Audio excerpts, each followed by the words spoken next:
Who?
Hey, Josh. Hey, Ben.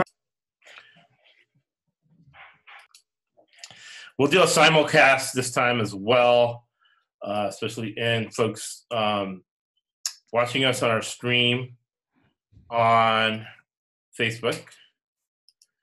We have today, he's prepared, so the podcast is going to sound more legit today. We have, it's going to be the I Love South Orange County podcast and our Ecosystems Business Concierge, our gambling and men's lifestyle podcast. We'll have this on too. We have diverse. We had Corey Jackson, ex-NFL football player on last week, and he had the great message of that when you're not focused on your goals, you end up being self-destructive. My wife's a psychotherapist because I would see people be self-destructive, right, and self-sabotaging. And I'm like, why would people do that? Why it's crazy? And she would say it's because of deep depression makes you become self-sabotaging and self-destructive. So what Corey Jackson was linking into, when you're in a depressed state and you're not focused on that main goal, that big thing, you're going to be self-destructive. But this time we have Ben Goia, right? Ben Goia. Joya. He just told me that, but us Cubans with Goya, we just go there. So totally okay. Joya. Yep. Joya. And Ben, how are you doing today? I'm doing really well. It's such a pleasure to be here with you, Josh. Thank you so much. Right, and the pleasure is mine. We talked a little bit before, and one of the themes of this podcast is, if you haven't read the book, I know Ben's going to read it. I read it. It is by Phil Knight, Shoe Dog. He's the owner of Nike, and he has, and I'm going to make sure now that I'm going to be really good with my grammar. As I'm reawakening my journalism roots and getting back into writing. And it's crazy how the universe puts things together, because I'm starting to write my book, and organically he came to me, Ben said, hey man, we got to talk. And he's a writing coach for books. So it's great how the universe brings us together. Ben is a 2-time best-selling author, international speaker, creator of Influence with a Heart that I started following like 6 years ago. And if you have a big idea, right, he's the business coach, consultant guy to talk to. And I think through that process, Ben doesn't know this, but Ben made me, I don't even want to say how much it is, but more than $250,000 of $1 million. Ben has made me, and today was the first time. This man has made me a lot of money, let's put it to you this way, bluntly, and we just met today. How are you doing, Ben? Uh, Even better now that you just said that. Thank you. Now, That's really cool. uh, I'll talk about the craziness that happened that we linked, but tell me that because uh, you worked for AARP, you launched it, you worked for major magazines in New York, you Yeah. know, very, very successful. You had saved enough money that you were able, when you were laid off from the major, and it was Condé Nast, so you did Modern Bride. At some point in time, everybody in our audience has seen your byline somewhere, some magazine. Hmm. Devil Wears Prada, you've probably seen all the players and all the things break down in real life. And you have enough money saved up, which most people don't, right? 80% of people have $500 in the bank, right? That's for the statistics. We don't have privacy anymore. Everybody knows everything about anything, and the banks report to the government and all this. 80% of people at most have $500 in the bank. So that's why I would say you're successful. The fact that you were able to travel to India. So tell me what happened, man. This whole India and what went down. Yeah, thank you. So I went to India. This is a little bit more than a dozen years ago, and Okay. I had no clue about much of anything at this point in my life. Like I had no self-awareness, no mindfulness, none of those tools that not only make ourselves happier, but also really help us in our business lives and especially our entrepreneurial lives, right? Because it gets wacky out there. Right. um, yeah. So went to India, just, totally on the party train, like looking for a good time. And within the space of 72 hours, I actually faced death 4 times in a row. Mm, Yeah. That's wow. one of the words for it. Jesus. Yeah, that's another word for it. So you had like a spiritual awakening. Well, I would say yes and no. Right. And I'll explain a little. I'll kind of give you the rundown of the experience, Sure. and then tell you how I unpacked it and understood it. Got it. So, on the way to my destination, my bus almost goes off a cliff, like literally. The back of the bus demolishes the guardrail, and I'm in the back seat of the bus, so I am literally swinging out over the abyss above the valley, down below Right. me. So that's how we start. And it would be beautiful to watch if you weren't about to die, right? Oh my God. Right. Yeah. Like from the safety of my couch with a snack, I'll Yeah, watch right. that. Right. But Right. like, Right. yeah. So I get to my destination, and my destination involves a 2-day hike with the guide. Got it. So day one of the hike, we're hiking and we're in this very forested area in the mountains, and we hear this, really agitated yelling and calling, and none of this is in English, of course, right? Right. And the guide looks at me and he goes, "Run." And I was like, "Run?" And he's like, "Run." And he starts running and he runs away. So I run after him. Right.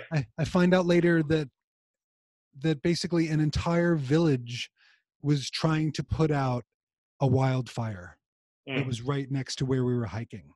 right. Right. And you know how that stuff can go, like Right. hello, California, right? It gets a little nutty. Right. So that was number It two. reminds me of this trip my wife and I took to Colorado once. Yeah. Yes.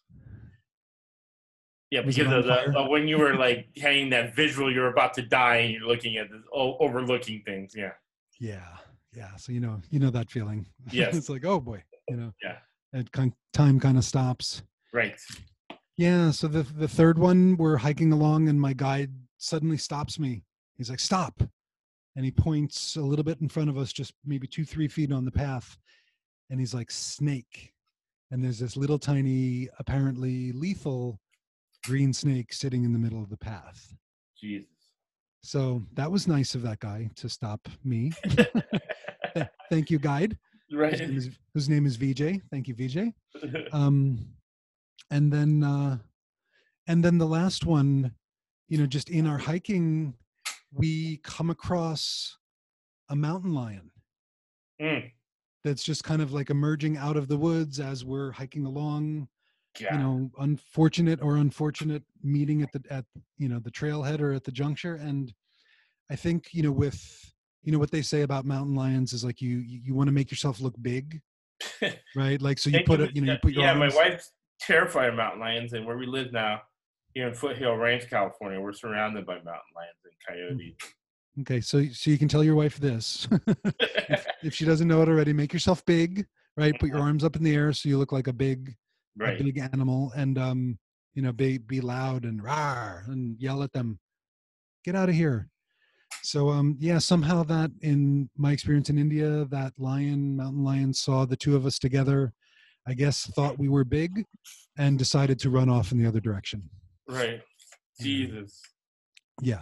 I keep I, saying that word. Yeah. And I I know. don't mean it in vain. I mean, it's like, oh my God. Yeah. I said that Without many, I said that many times during those 72 hours. It was amazing. Lord baby Jesus, right? Now, More. Ricky Bobby would say, yeah. Yeah. Yeah. But I came out of that experience with some amazing wisdom. I mean, the immediate wisdom, right in that moment was like, oh my God, what a gift this life is. Right. Right. Like, such a starkly clear message in that moment. And then, what I figured out, a little bit after that, kind of when I was back at home and back in my life, was I really, really understood, very clearly about my higher purpose. Like, I always knew that I was here to help people, and I had been doing a bunch of that in my life already. No, But thank you for helping me, man. You've made me over $250,000, so I really do appreciate that. Yeah. You're very welcome. And we just met, so that's my how pleasure. that's how much you help people, right? And how much what you just said has legs Right. in unbeknownst ways. Right. Before we meet, you'll make $250,000. That would be a claim, right? That's a way to build value and credibility with somebody. Right. You got to meet this guy. You'll be $100 million richer before dinner. Right. Right. But yeah. Yeah. So it was that deeper connection to my higher purpose. Like, I always knew him, was here to help, here to serve, and then just having that servant leadership. I've been hearing a lot of that. Servant leadership is a beautiful word for it, and really coming from that place of inner alignment. That when you know your why, you're that WHY. Right. It makes all of the how a lot easier, and on some levels, the irrelevant. why drives the what. Right. Exactly. So yeah. So you were talking a little bit before, and again, one of the themes is that in business, there's never, and I haven't even seen it. It comes to the point where I don't expect it. And now my wife did. She's worked at a clinic. She's the mental health. She's the lead for the Mental Health Association of Lake Forest. And she's making the leap from, working in an office, having that W-2 paycheck that I always say, and Corey Jackson and I talked about it. The W-2 paycheck is the biggest lie ever, right? Because you had the W-2 in the magazine industry, and you were at a higher risk than now having your own business. And I think that's how we link. Is that a lot of magic happens when you have your own business, and when you're embracing that struggle. You're absolutely right. So every single business deal ever, every single business you'll get in will be extremely messy. It's almost like they say handling anger, or fear. All right, you have to process it, but you can't act on it. You have to heavily manage it. So the same thing with the craziness that happens, and the way we met is crazy, which is an interesting theme. But another one is, an analogy I'll use is my dad. My dad's been a minister for 51 years. Wow. And growing up, I would say from the time I was 7 or 8 until my mid-30s,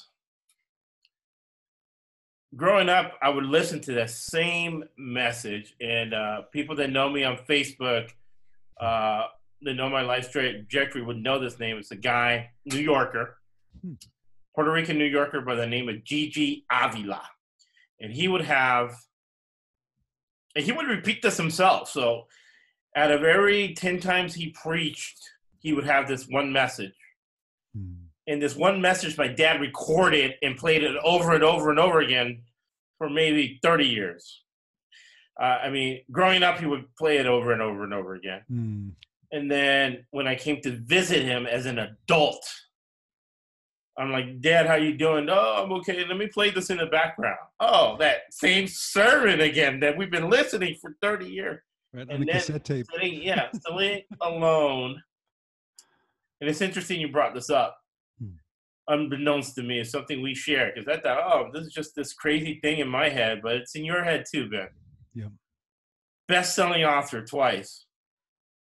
I'm sitting at my kitchen table, and I come to a realization, right? Somebody had done something very awful to me. And I kind of took it in stride, you know, and I kind of forgave them to forgive, not because that person deserved forgiveness, but I knew that if I carried that anger and that frustration and all that inside, it wasn't good for me. So it was in my best interest, right? Always do what's best for yourself and those around you. It was in my best interest, in my best interest of Anna, my wife, to just let it go. Just, all right. So the sermon was that Gigi Avila had a daughter who graduated, I think, from an Ivy League school, his only daughter. He spoiled her to death. And she gets married to a good guy. They have 2 kids. Suddenly, Gigi Avila finds out that this guy decapitated his wife. He brutally raped and murdered her, even though it was within the marriage. The guy's in jail. And Gigi Avila goes to him to jail. And in my mind, when I first listened to it when I was 9, oh, he's going to confront him. No, he gave him a hug, and he told him, I forgive you. Wow. Right? You know? Which in a way, he didn't mean it in a passive-aggressive way, but probably it was worse for the guy who perpetrated it because all the anger and whatever was in his head that made him commit that crime was kind of, you didn't get the reaction you thought from this guy. And I never understood it because I'm like, why did he hug that guy? He should have gotten revenge. He should have figured out a way to kill him. You know, he did this to his only daughter, da-da-da. Fast forward 35 years later, I'm in the kitchen table. I'm like, that was what that sermon was about. And it wasn't stupid.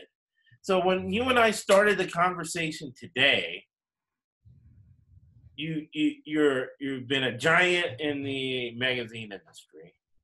You're writer of 2 best-selling books. One of them that we'll get into it because I ended up reading it like 6 years ago.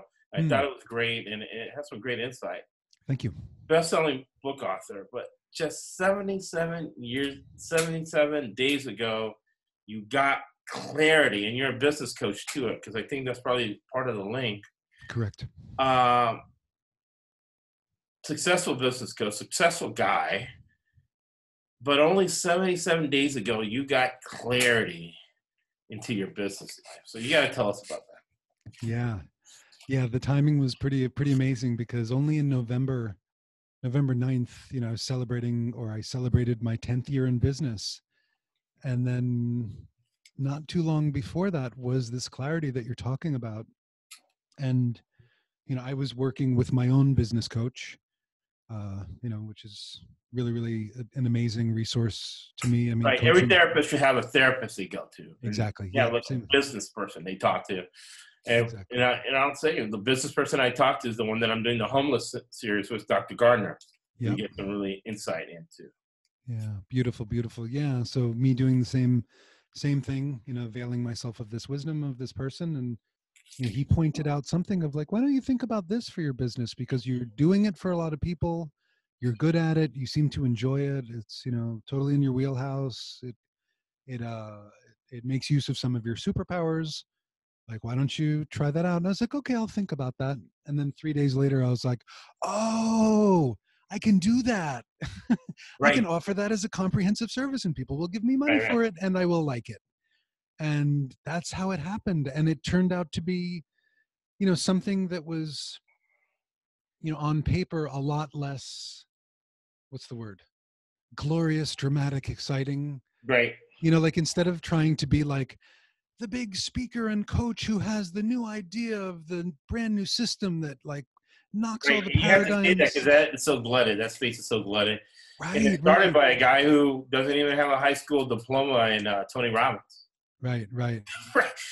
Because Tony Robbins has a story. Oh, I went into business and I made $6 million and I lost it all. Yeah, because you weren't educated.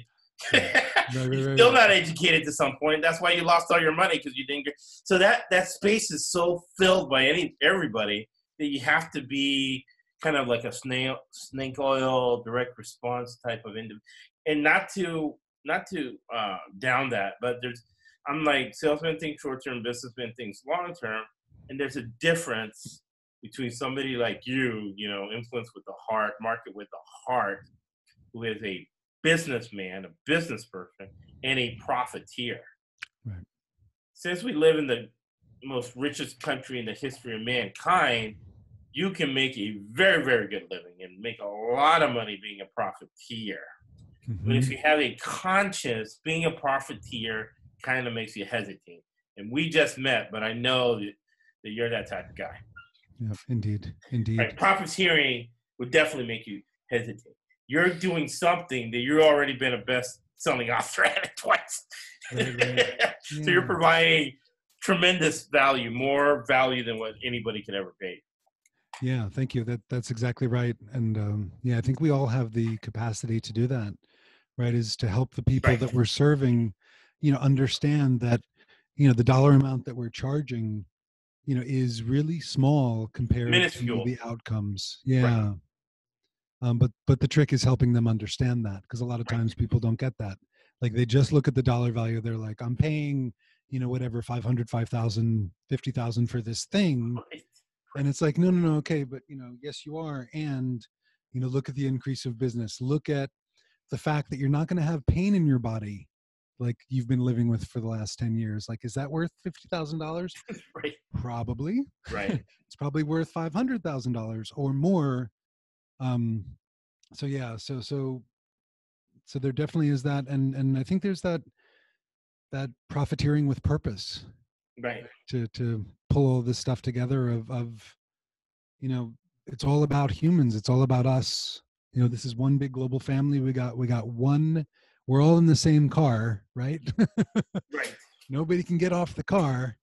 So let's do this right, and not hold back from being the fullest expressions of ourselves we can be, and creating the lives that we want for ourselves, because we do that and we can help people on such a higher level because we're in our groove, in our zone, in our joy, and in our happiness. Absolutely. Absolutely. Mhm. And the client that ended up uh, being one of my better clients of all time had a lot of those qualities, right? Yeah. And that's why he picked me in that situation. And it created such a phenomenal business outcome to everybody involved. Everybody involved. Yeah, that's So, beautiful. what I want to talk a little bit about the craziness that sought me to find out who Ben Joya, right? Yep, Joya, indeed. what Ben Joya, who he is, right? So I had this phenomenal business outcome. Everybody ended up making a lot of money and ended up good. My client was wealthy, so he didn't care about the monetary part of it, even though he cared about the principle, but he got a lot of money out of it. I got a lot of money out of it. The lawyers got a lot of money out of it. I think they billed close to probably like, 600,000 they billed. Uh, as the consultant, whatever, I got a lot good money from it. Nice. And I started to say, okay, as a business guy, what I should do by the book is re-engineer how this deal happened, right? So the person that gave the number to the client was, and I'll make sure she's tagged in this. A lot of the people that are involved in the story, I'll tag them all. Okay. Her name is Michelle, and she's a stunningly beautiful woman, right? Hands down, very, very, very attractive, beautiful woman that I met business networking in San Diego. Hmm. Okay. And she refers the client. And to your point, I talked to this client for 2 years afterwards, just giving them value. And to the client said, Josh, you're giving me so much value. How do I pay you money? Right? Mm-hmm. It didn't feel like charging him to that point. So she introduced uh, me to him. And looking through the email chains, you said, hey, I have this guy, and we talked before, so you don't even remember who this guy is. Mm-hmm. But you sent an email to this other guy saying, hey, I have this guy, and I don't really know how to handle it. His friend has a restaurant in San Diego, and he doesn't know what's going on. Who do you know in San Diego who's a legit business consultant and knows what they're doing? So this guy sends that information to Michelle Nice. for Michelle to do the job. And I end up with it, helping Michelle out. And then after a while, Michelle kept involved, but I ended up being the main person. Hmm. And right when we were going to sign the contract, the client calls me and says, hey, both my partner and I are Jews, and I don't even know where I signed this contract, but it says that beyond working at the restaurant, we're not going to hire any business consultants or any coaches or anything, any CPAs, any lawyers, any professionals that weren't Jewish. Hmm. And this guy, Josh, he really sounds like a Gentile. Mm-hmm. So I'm riding 70 miles an hour on the 5 close to Solana Beach in San Diego. And I'm doing every single thing you're not supposed to do. All right. I'm looking at my phone at emails. And when I see this, I'm like, oh, screw these people. You know, bam, I throw the phone to the front of my car, the passenger seat, where, Mm-hmm. people's feet should be. And I'm listening to a radio program, Scott Kaplan. He's probably listening to this, and I said it when I was on his show. So Scott Kaplan comes on and says that he had a teammate on his team, the Pitt Panthers, college football, by the name of Steve Israel. And he got letters being nominated for the Jewish All-American team. But he wasn't Jewish, right? And, you're making a joke about how funny that was. So my name is Josue Abner, and Josue is Josh in Spanish. Right. And my mom named me that because the doctor in Los Angeles, by the name, that delivered me, the doctor that delivered me in Los Angeles at Cedar Sinai Hospital, who at that point it was the Cedars of Lebanon Hospital, which is now the Scientology building. This is in a lot of movies. So if you ever see a building at the start of a movie in LA and they're flying over and it says Scientology, that's where I was born.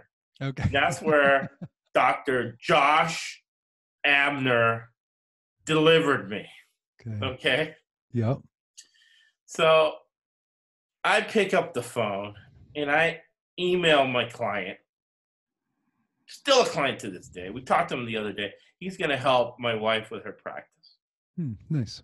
Start her practice. So this is where this is going, Ben. Look where this is going. This guy not only made me a lot of money because of you, at the same time, this guy's going to help fund my wife's psychotherapy practice. So this has legs here, right? Holy so cannolis. The doctor at Cedars of Lebanon, which is now the Scientology building, now the hospital is called Cedar Sinai. His name was Josh Abner. So I Yeah. pick up the phone in an anger, which I shouldn't do. I'm doing every single thing you should not do. I'm sending emails and getting mad while driving. I'm taking my eyes off the road. I'm bending down to get the phone that's in the, not even the front seat. It's in the, where the feet should be in the front seat, in a crazy spot. I grab the phone, and you're not supposed to impulsively, in anger, send out emails or text or tweet. You never do that. But I do it anyways. And I go, I'm going to say his name, right? And I go, Mr. Klein, tell Mitch, is the other guy's name. Tell Mitch, my name is Josh Abner. Okay? And leave it at that. Because my client, even though, you know, high net worth, got an inheritance, doesn't work, lives off the money, but he'll only invest in conscientious sustainability companies that are doing good for society, right? Beautiful. Right? Net worth hundreds of millions of dollars. So I tell him that, and he just does whatever I tell him to do. So he sends in there, he says, his name is Josh Abner, Mitch. For Christ's sake, he throws that in there. And later on that night, the client calls me and says, hey, everything's fine. I told them your name is Josh Abner, for Christ's sake. And I said, yeah, I saw the email. He's like, oh, good, you're on. No problem. You just can't meet him in person. Mm-hmm. So you asked for a referral from this guy who went to this beautiful woman to hire her. And she ends up knowing me. And that's how I ended up making all this money and have somebody to help fund my wife's psychotherapy practice. That's a beautiful thing. I love that story. Thank you for sharing it. Thank you, Ben. You're welcome. Goia. If you would not have, because you could have asked anybody, right? But you asked that one guy, and that just fascinates me as it fascinates you, how crazy life and business can be, you know, from your story from India to your last 77 days, and what the journey brings us together to be able to share that with people, how crazy business and life can be. Yeah, you said it. Amen. All right. So what are the next steps for you in this journey? 10 years in, you got your own business and coaching. What is it that you're doing now? Yeah, thank you. So teaching people how to write their book in 5 weeks and taking them through that process, like being the coach for that process. So that's super fun. I just started with my first group. We are halfway through. So I'm going to have 11 authors, or I have 11 authors to be, who I'm guiding, mentoring, supporting, giving a lot of love to. And then outside of that, I've been working with some other folks, helping them with positioning and messaging, especially the people who have a lot of capability to do good in the world. Yeah. So two things, right? Mm-hmm. Because people come up to me, and it's funny because for a while it was kids. Sometimes I'll go to an office. The first time I go to the office, and the intern will come. For whatever reason, I think they can see the fact that I don't have kids, that I have a free spirit. The intern just comes to me, and then, you know, you end up in conversation, and they're like, what should I do with my life? And I always say, make sure that it's easy, that you like it, or better yet, that you love it. Number two, that it's easy to learn and that you continually learn about it. And number three, that it's easy to do. Right? So where are you in that process? Because you talked about your metamorphosis from leaving the magazine world where you were doing phenomenally well, but that world ended up crumbling and you pivoted, and you have to say, oh, what the heck am I going to do with my life? And you're still evolving, where you got an epiphany 77 days ago. Yep. Yeah. So I think the pivots are maybe not quite continual, but there are many pivots, right? Big ones, little ones, everything in between. I think it's important to remember that, that that in this universe, like one of the few laws that applies across the board is constant change. Right. So, own that, embrace that, allow that, don't resist that.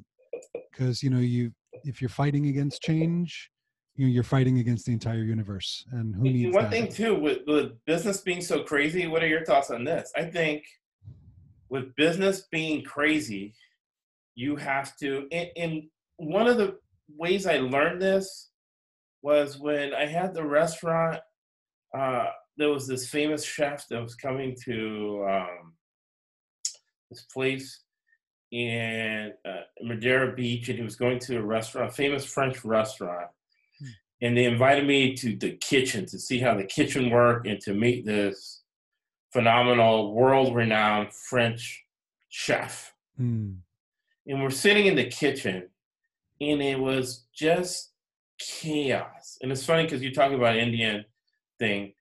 So he was, had this Indian book, and he was reading on Buddhism. And we were talking about the restaurant business and just talking about the exact, there's a waitress who would come in crying. She would throw all the food, and she would just run off. And then there's people in the back selling cocaine. And, we're talking about a waiter. So a waiter would put the food down, go in the back, and then sell a pound of cocaine in the back. That's how insane this was. And he was telling me, he told me once, hey, listen, Josh, restaurant world and business is crazy. It's chaotic. Okay? Every restaurant that I've ever worked at recently has been just like this. I'm like, really, what? Yeah, but things end up working out, He says you have to be one with chaos. Mm-hmm. And since every single business deal is messy and crazy and there's a bunch of irrational things going on, like you're saying, embrace the change, you have to embrace the chaos. Be one with chaos. Yeah. That makes sense? Or what do you think? It makes a lot of, I think that's really, really, really wise. And it doesn't mean that you complacently accept, everything that's happening for you, right? Like you accept the chaos, right? And you also engage the chaos. Like, how do you work with the thing that's unfolding for you right before your eyes? Like, don't fight it, like work with it and make a choice about it. It might suck, right? It might be the thing you absolutely don't want to happen. But if you fight against it actually happening, right, there's a subtle distinction here, right? Like you're not fighting what's happening. You are responding to what's happening in a proactive way so you can, make the best outcome, glean the wisdom, take the lesson, whatever you need to do in that moment. So I'm re-engineering. This deal works out phenomenally well. Okay. And I'm re-engineering. I'm actually hacking emails to find out who talked to who, right? And I see Ben Goia. And I go, whatever to try to find. I think I found you on LinkedIn, and who knows where I found you? It might have just been the internet, because I think I read I saw a video interview of you on the internet. Okay. And and I'll say it this way from talking to you, it was the influence with your heart days, right? And you could be two things, right? And I was raised too well, and I'm not as religious as my parents, right? But and I'm really, really, really good at sales. But I don't want to be, right? I want to be a businessman. I want to, because businessmen think long term, salesmen think short term, right? They just want the kill, right? Yep. And when you think of sales, you think of taking advantage of people. Indeed. Right? So business with a heart, that's when I first, that resonated with me. And I read the book.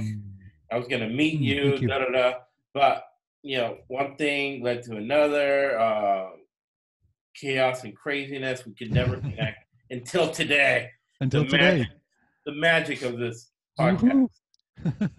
Spontaneity. Up until today, and it's been a fascinating, enlightening, beyond belief conversation, right?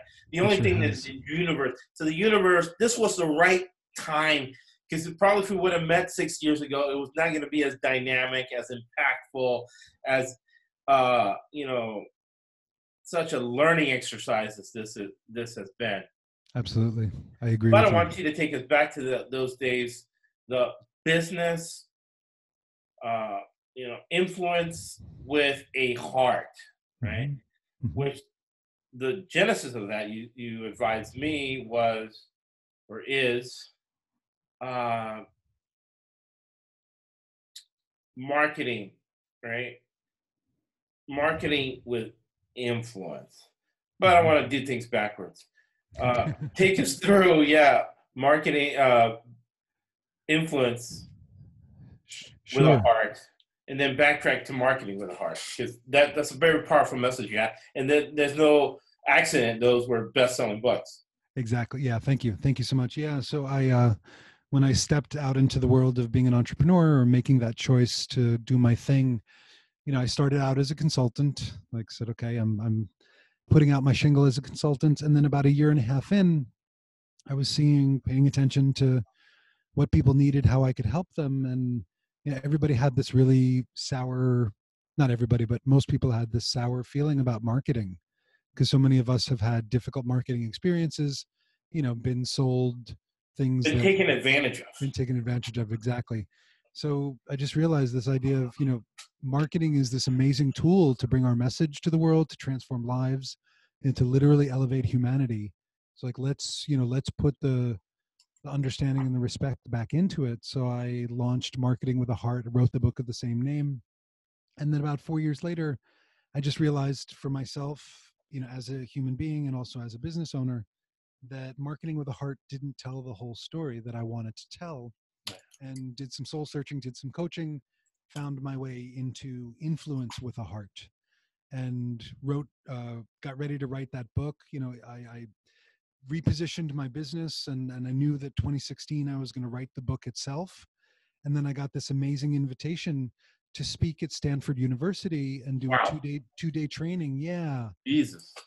Yeah, for global business leaders. And I said to the event planner, thank you so much for inviting me. I'm going to show up with a printed autographed copy of the book for everyone in the audience. And she said, thank you so much. That would be lovely. They'll love that. Gives them extra value. It makes us look good. I said, you're very welcome. We hang up the phone. And I was like, oh my God, I got to write a book in 5 weeks because I am going to show up to that event with books in hand. And I wrote the book in 5 weeks, books in hand. They loved it. And that company, I got from that company probably $15,000 worth of additional business, and got to speak twice in Australia Nice. at their headquarters. Yeah. And then having done the book as well, also laid the It's a big, groundwork. huge company in the insurance industry, if you don't want to mention the name. Yep. And they're they're so big that I can guarantee that if you're watching TV, you'll see one of their commercials.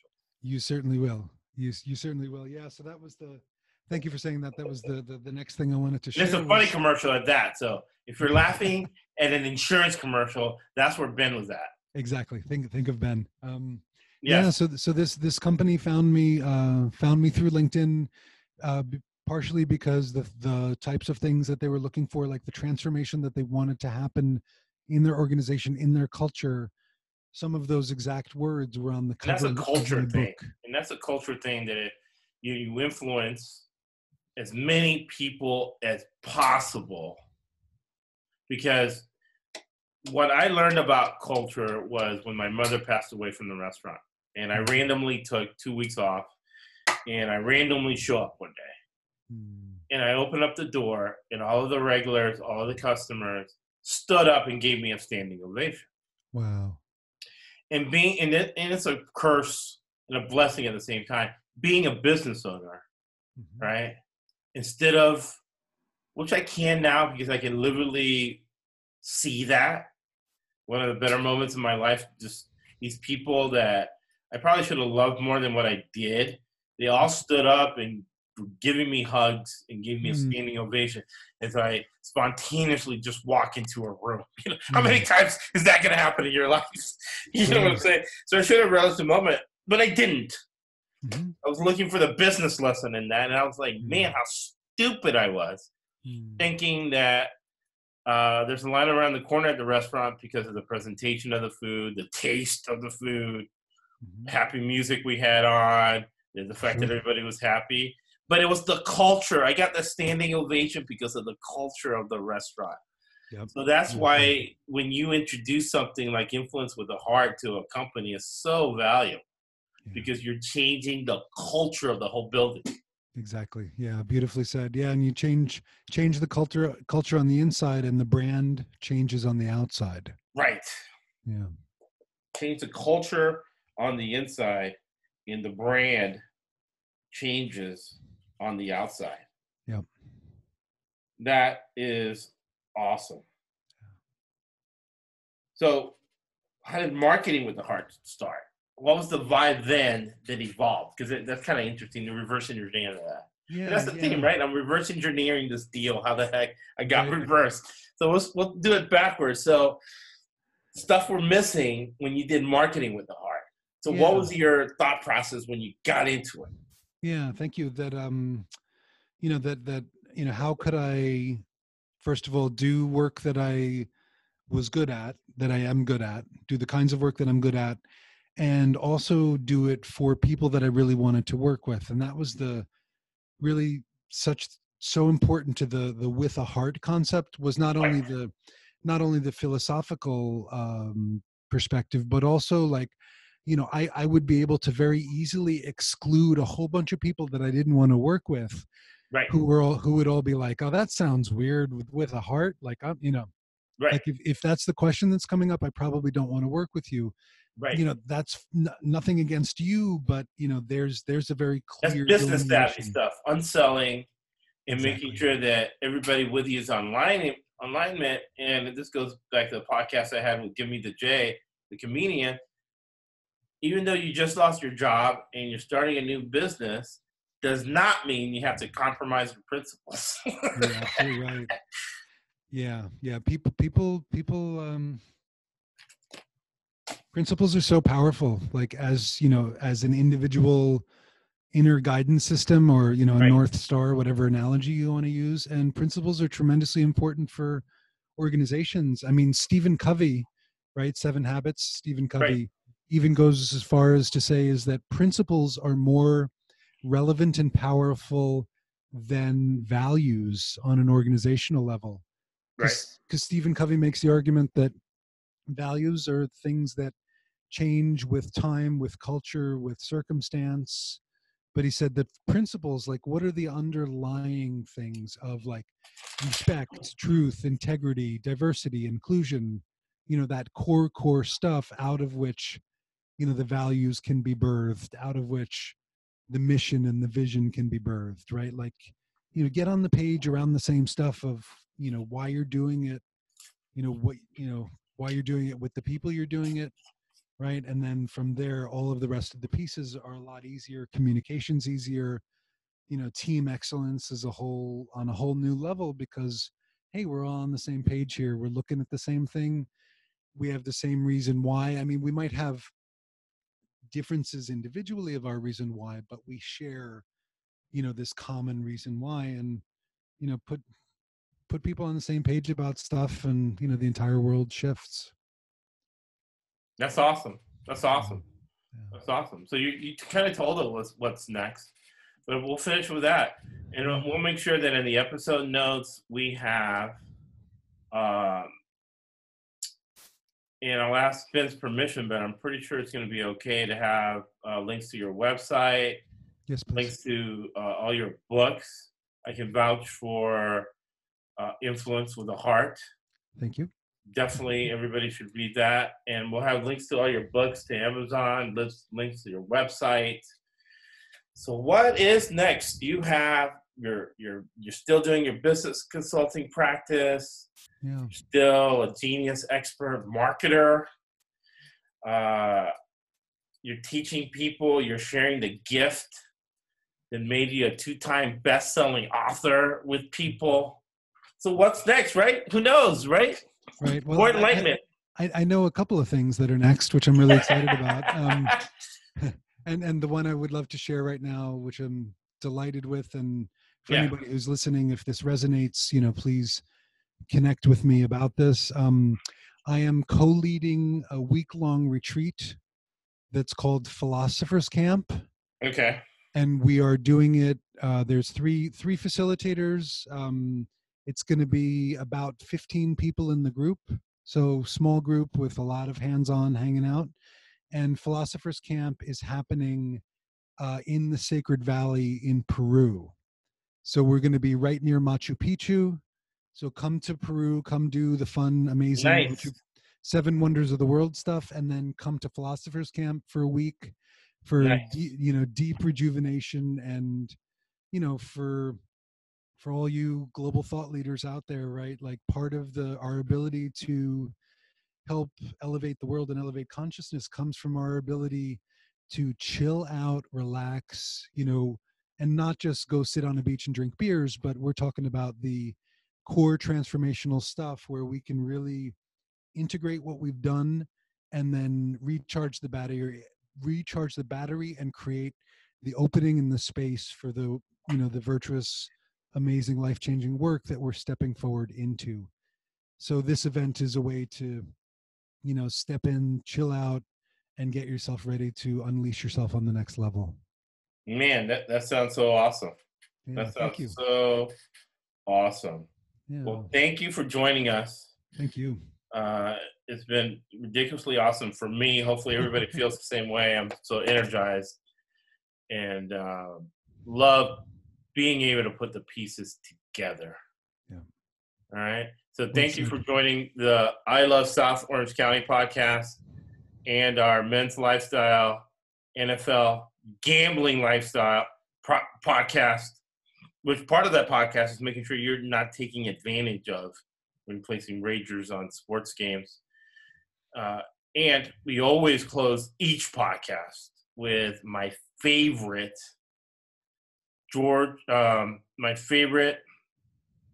Winston Churchill quote. Mm. You make a living from labor for what you do for work, but you make a life from what you give. Thank you. Mm. Beautiful. Thank you.